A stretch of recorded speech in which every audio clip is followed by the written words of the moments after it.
You know, we had an Alpha Lab 1 and Alpha Lab 2, where we had a bunch of players playing the game. Maybe at the high level, Alpha Lab 1 was more pushing the boundaries to see where the bookend is for offense, and Alpha Lab 2, we pushed the other way to see where the bookend is for defense, and then we tuned it in, you know, for Evo and closed beta, you know, to find that sweet spot in the middle. So you could be really aggressive, do some grimy stuff, but you know, while you got hit, there's a bit more clarity, you know, what you can do next to counterplay that. So it's a pretty good spot right now. I'm excited for y'all to check it out. What does it mean for us to have this game at Evo? First and foremost, it's very humbling. The love that everybody has shown that's come through, pressed some buttons, chatted us up, told us about their aspirations, how they want to see the game improve. It's just been a wealth of knowledge, and it's been really cool. I've been feeling their passion like really shine through. Seeing the cosplayers come through, everybody wanting to get pictures with them has been sick. We had RDC World come through last night, which is really cool to see them drop by. Tons of people coming and playing, and even our own developers being able to talk about the stuff they're really working hard on, like the music, a night doing like a concept art of vibe in real time. And so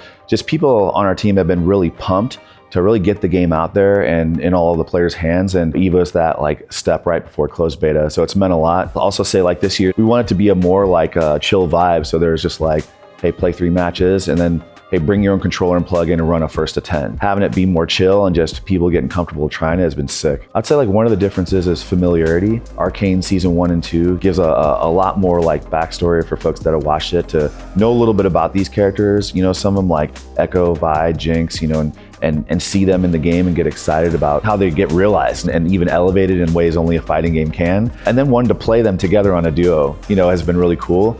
I think also just being here for that 3rd time, people really want to see like, okay, right before the game goes into closed beta, have they listened to my feedback? Have they tightened it up? Is there more clarity? Is it more fun? It's been very heartening, you know, to see a lot of the positive reaction here. When we build this game, we're building this for fighting game players. We really want to hear what they got to say, you know, what they're thinking about it. I've been working at Riot Games a long time. I just hit my 13-year anniversary, which is crazy to think about. They encourage developers across all the products to talk to players. And that's just something I'd always wanted to see in the FGC, you know, when I'm playing a bunch of fighting games over time. And so all of us being able to talk to folks, get their takes on all different aspects of the game has been really critical in us making something that ideally will be fun for everybody, especially fighting game players.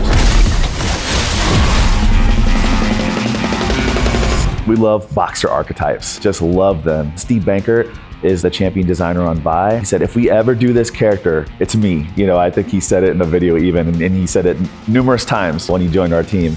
And he just loves that archetype. And so for her, she's got a move called footwork, like forward S1, back S1, where she can sway in and out. So she can really like come in, come out real quickly. And she's got a lot of different attacks out of that, a lot of different punches, like a straight, an uppercut, an overhead. But because again, she's not just a boxer, she's a League of Legends champion, she's got these Hextech infused gauntlets. This character, you can hold a lot of her attacks and charge them up, and you'll see the Hextech electricity building up, and it creates really different outcomes. You might be plus, it might enable a higher launch for a better combo. The overhead might do a ground bounce. There's all these kind of moments where you're like, oh, let me just charge this up and feel that power. And it's actually shined through so much in just like the audio, the VFX, the animation. So at all skill levels, she's really fun. One other thing I'll say is she's like our first champion where there's a lot of areas where you can actually mash and get more hits and more damage.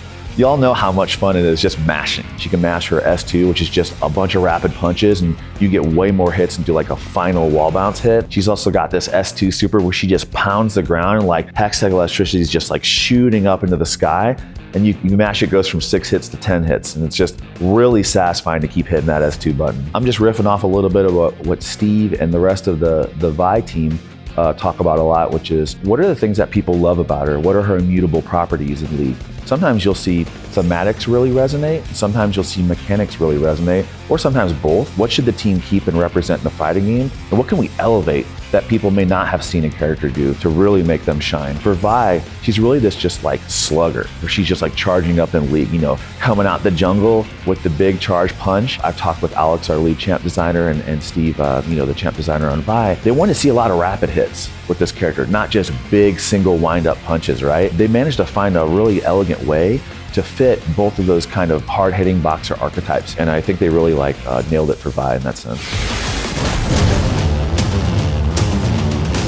There's kind of these 4 key things we keep in mind: the play as, the play against, the play with, and the spectate experience. Decisions you make can affect one or all of those things, but we really do think for our game to be the best possible game and really hit this vision that we need to hit all 4 of those. Let me give you an example, right? In Alpha Lab 2, we were really pushing on defense just to see where that bookend was. And once we found where it was at, thanks to feedback from a lot of players, we're able to dial it into a much better spot. You can have a strategy that's really effective, but it might be really boring for people to watch. There's a world where you're streaming games, there's content creators. You want it to be exciting to watch. You can also have things that are perfectly balanced with win rate, but not picked very often, or doesn't feel good to play against, right? And so those are things you keep in mind as well. And so I think when it comes to all the different systems and mechanics, we want a high lethality game. We want a game that you have some really grimy mix. We don't want a lot of set play where you just get your character knocked down, after your combo's done, they gotta guess for their life, do it again and just loop it over and over again. We'd rather there be hey, you land your hit, you do a bunch of damage. After that, there's a little bit of guessing game, forward roll, back roll, get up attack, hit buttons, wake up, super, ult, you name it. Our throws now have hard knockdowns, our forward throw and our air throw. You can put your set play on that, or you can cash out, because they can't roll, and you can OTG and do a bunch of stuff there. So we really like the shape of the game right now, but ultimately, all the players will tell us, if they like it. You can try to run, but me, I run this place.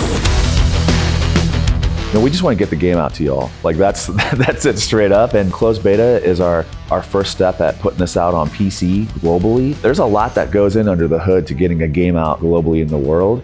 For 2XKO in particular, we got server-based rollback netcode on Riot Direct server infrastructure. And getting that out globally and making sure that it's stable is really important to us. You just want to play the fighting game and have it be a good experience, right? But it's not just that, it's also our Vanguard system and making sure we're protecting against cheaters and just making sure we're doing justice, as we get it out to all these regions globally. It's gonna be a little bumpy, we're gonna get this out there, we're gonna learn a lot, we're gonna make sure we can get it stable, and then get another wave of people in and just keep bringing people in as long as we can keep that stability up. But it's not just about getting the game out there and then that's it. As a live service game, we really need to do a good job supporting it in the way that Riot's really known for. A great example is how quickly can we address a game-breaking bug? We don't want to keep that experience feeling poor for too long. We want to get in there and address it as quickly as possible. So we're going to be trying to figure that out as well, as a team. We haven't shipped a number of fighting games over decades, right? So it's just going to be a learning process, and closed beta is going to be one where we learn a lot. We're beyond excited, a little bit terrified as well to get it out there, but we're really confident, and it's just only going to get better from there.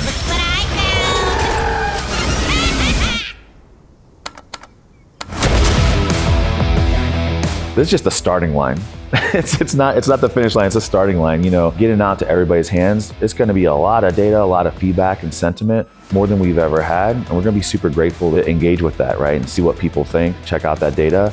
The team's feeling really excited. Everybody really wants to get their work out into the world and show how hard they've been working and show just some really sick stuff. But at the end of the day, it's gonna be our first step. And that September 9th closed beta version of the game is gonna be the worst the game will ever be. It'll only get better from there over time, and we're gonna keep it fresh. We want you to, a season happens and something exciting is gonna be in the game, check it out. And we're gonna add a lot more champions as well, and boy, I can't wait for y'all to see what's coming. It's gonna be amazing.